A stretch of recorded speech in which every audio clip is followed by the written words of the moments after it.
Wholesaling Houses 101 Underwriting Rules. Guys, it's Rick again, and today we're going to go over on how to evaluate a wholesaling deal. And if you stick with me till the end, I'm going to share the true secret on how to underwrite any deal in like the shortest amount of time ever. Before I get into it, make sure you do me a favor. Make sure you smash that like button. You hit that subscribe notification button to continue to receive the absolute best up-to-date information on wholesaling today. So we're talking about underwriting deals, and a lot of wholesalers struggle with this part. And honestly, most of you get caught in the minutia of just spending sometimes hours trying to analyze a deal. And I'm here to tell you, if you're truly going to do wholesaling and buy properties at a discounted rate, you have to simplify this process. So let's walk through the steps I take, and I'm going to share some tips I've learned over the last 20 years in wholesaling houses, specifically in underwriting deals. Rule number one, probably the most important one in my opinion, 10 minutes or less. If you're spending more than 10 minutes to underwrite any wholesaling deal, odds are you're just paying way too much. You're trying to force the comp and make it work, and you're trying to find someone that will match what you're thinking or what you wrote the offer for, and that's just wrong. You have to just simply analyze what the property's worth, simplify it, and then once you see what the number is, you make your offer at your discounted rate, and that's it. 10 minutes or less. If you spend more than 10 minutes, I assure you, you're paying way too much for the property. Next one, don't act as if you're a realtor when you're underwriting a property. Listen, realtors have to try to get the price right because they want to insinuate to the customer that they're getting the most amount of money for their property. It's not uncommon for a realtor to spend hours on doing a comp. I didn't get into wholesaling to become a realtor. I don't have a realtor's license. And unless you want to do either one of those things, stop acting as if you're a realtor. 10-minute or less rule will fix this, and so you won't make this mistake. Realtors need tippy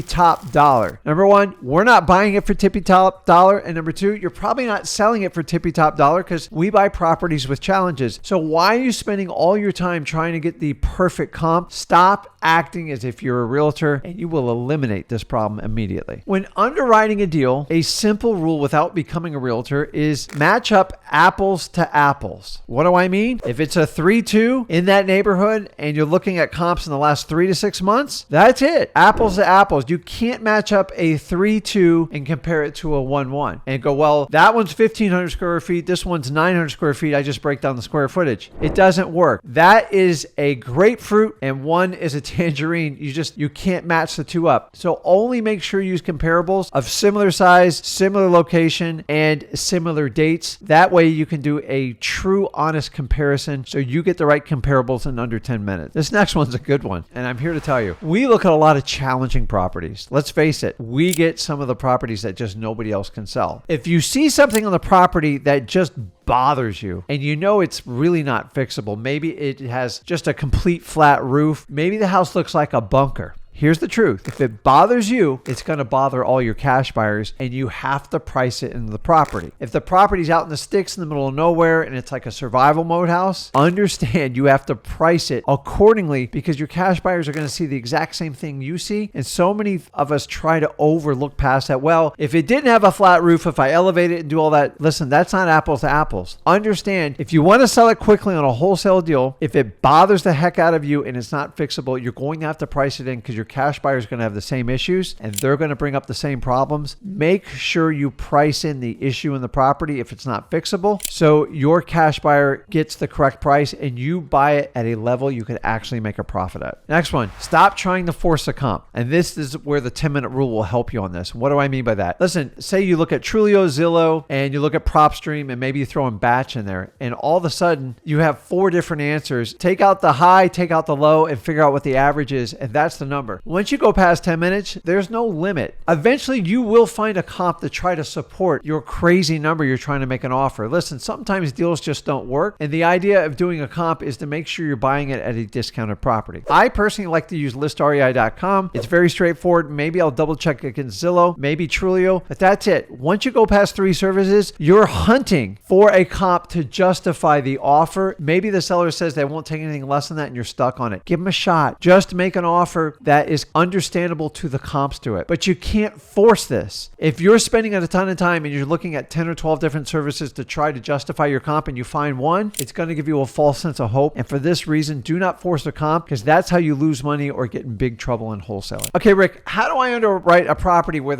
I can't find a comp? So maybe you're in a small population area, maybe you're in your rural, maybe the property's out in the sticks. And the reality is these properties do exist. And a lot of these properties are attracted to wholesalers like this because regular realtors can't deal with them, or they can't even find comps themselves. So I'm going to give you a fail safe, and you simply do it off of cash flow. And I'm talking about net cash flow. Take all the income of what that property rent for, minus off the taxes and the insurance, and I'm going to leave probably a month or two of vacancy in it. And then once you have that number, you can kind of figure out what you should figure out as a net offering. So here's an example. If a property generated $10,000 net, the asking price on average should be about $100,000. This is a vague number, but that would give an investor, if I was a landlord, approximately about a 10% return. Some call it a cap rate. I call it an ROI. And honestly, if they're okay with that rate, if you add depreciation on it, the number works. Investors like to look at numbers and see what type of rate of return. So do an ROI on it and do a calculation if you cannot find a comp, and let them make a decision based on those numbers. So we know that all real estate is local, and that is never been more true today than ever in the United States. So what I do here in Florida is not specific for Florida. So like I'm in the South Florida area and we have specific. So let me give you an example. Once you understand all real estate is local, you want to look for price influence perks in your local market. What do I mean by price influence perks? Simple. I'm in South Florida and we got a lot of sun here.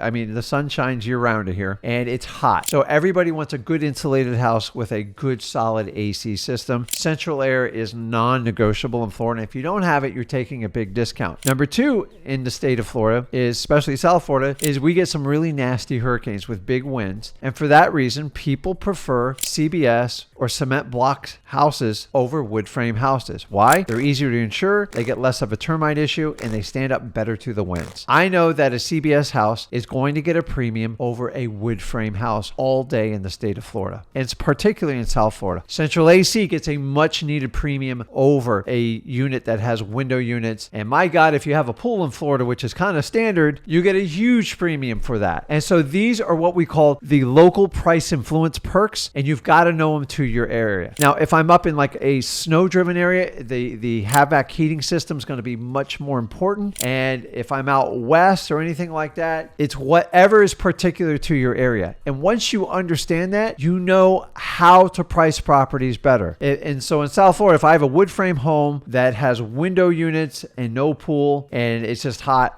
I know that house is going to take a beating on the price compared to a house that had CBS, made a concrete block. It's got a nice, beautiful central AC system with good insulation, has a pool. Hands down, if the same square footage, local price influence perks are going to crush anything that has all the accent points. So find out what they are in your area and make sure you understand them, because it makes a tremendous difference on when you underwrite a deal. So let's talk about some price killers, and God knows you're going to find them. Remember, we as wholesalers attract problematic properties that either realtors have struggled with or homeowners are embarrassed sometimes to sell the property, or there's real challenges. So if you know what the price killers are up front, let's run through them. Number one, busy highways and roads. Guys, once again, I told you, if it bothers you, I promise it's going to bother your cash buyer. And when they fix it up and they make it perfect, when they go to sell it to their end user, we cannot move that busy road. It's going to be there. You've got to understand, if you have a busy road or a highway, there's a lot of noise and sound, and that's drastically going to affect the price when you underwrite those deals. Next one, utility stations and power lines. Sometimes we get a house that backs up to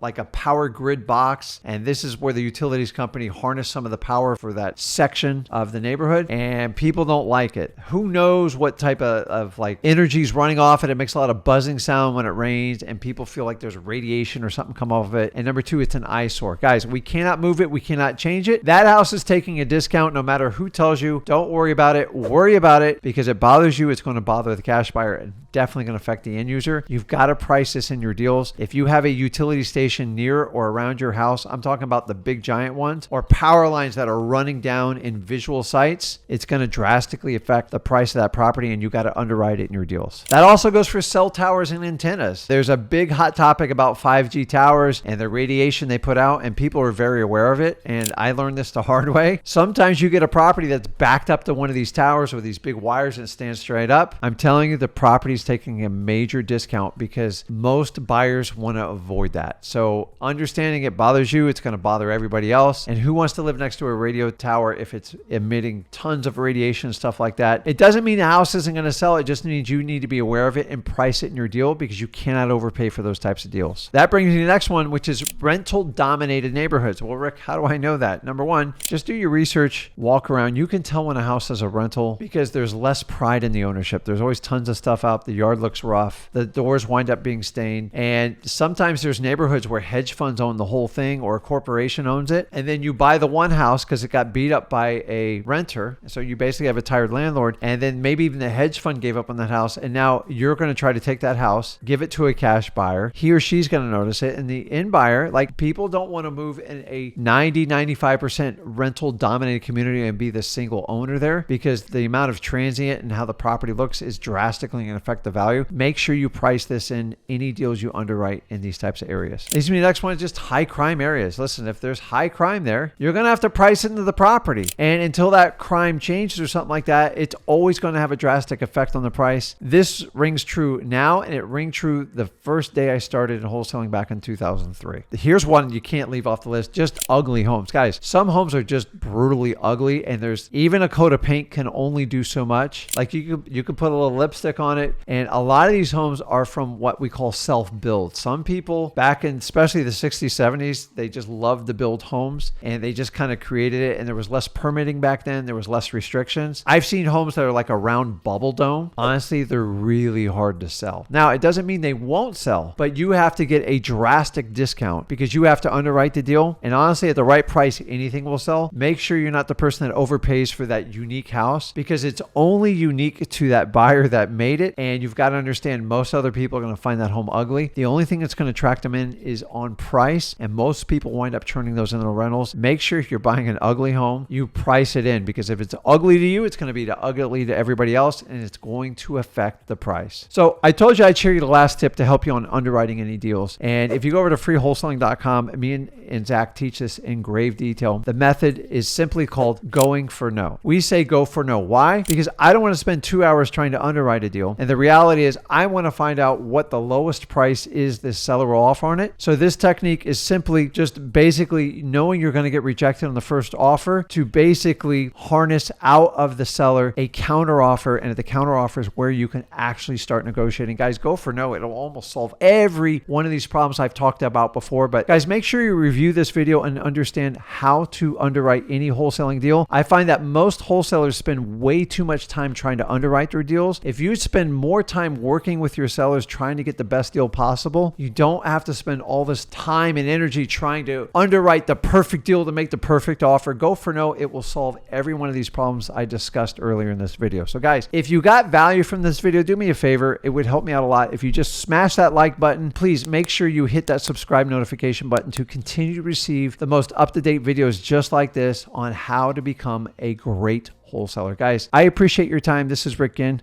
and I'll see you in the next video. Thanks.